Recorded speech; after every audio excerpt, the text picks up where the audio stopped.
अस्सलामुअलैकुम दोस्तों, आज की इस वीडियो में मैं बात करने वाला हूं कि HTML में जब भी हम कोई टेक्स्ट वगैरह लिखते हैं तो उन टेक्स्ट के कलर को हम किस तरह से जो है चेंज कर सकते हैं। वैसे तो by default background colour white होता है और टेक्स्ट का कलर ब्लैक होता है, तो हम इनके कलर्स को किस तरह से चेंज कर सकते हैं। तो आज की इस वीडियो में यही बात की जाएगी। इससे पहले कि मैं वीडियो शुरू करूं, मैं आपको इसका प्रीव्यू दिखा दूं कि ये जो मैंने वेब पेज क्रिएट किया हुआ है इसका प्रीव्यू आप पहले देख रहे हो, हम देखते हैं फिर बाद में कि इसके कलर को किस तरह से चेंज करना है। तो ये इसका प्रीव्यू है, मैंने ऊपर पाकिस्तान लिखा हुआ है, देखें आप अगर, तो पाकिस्तान जो है ये ब्लैक कलर में जो है ये लिखा हुआ है, बाय डिफ़ॉल्ट ये ब्लैक कलर में है।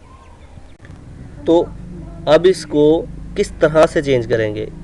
इसी तरह अगर आप नीचे देखें तो ये भी ब्लैक कलर में लिखा हुआ है और इसके नीचे पाकिस्तान फॉरएवर भी ब्लैक कलर में है। तो हमने इसको किस तरह से चेंज करना है इसके कलर को। हम यहाँ पर एट्रीब्यूट भी इस्तेमाल कर सकते हैं।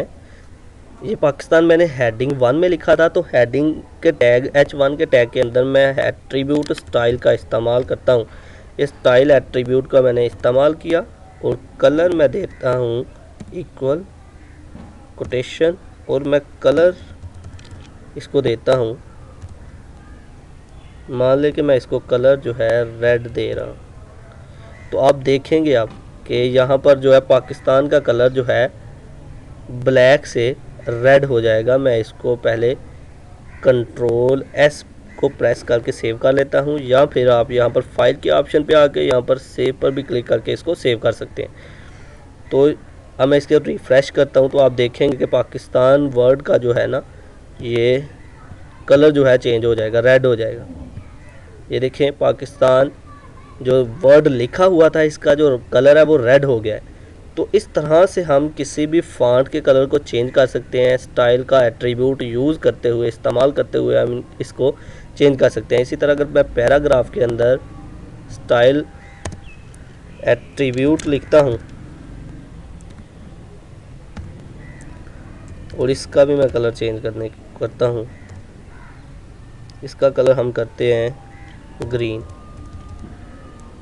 तो कंट्रोल S करके मैंने सेव किया, इसको हम रिफ़्रेश करते हैं तो आप देखें तो ये कलर जो है ये ग्रीन हो गया।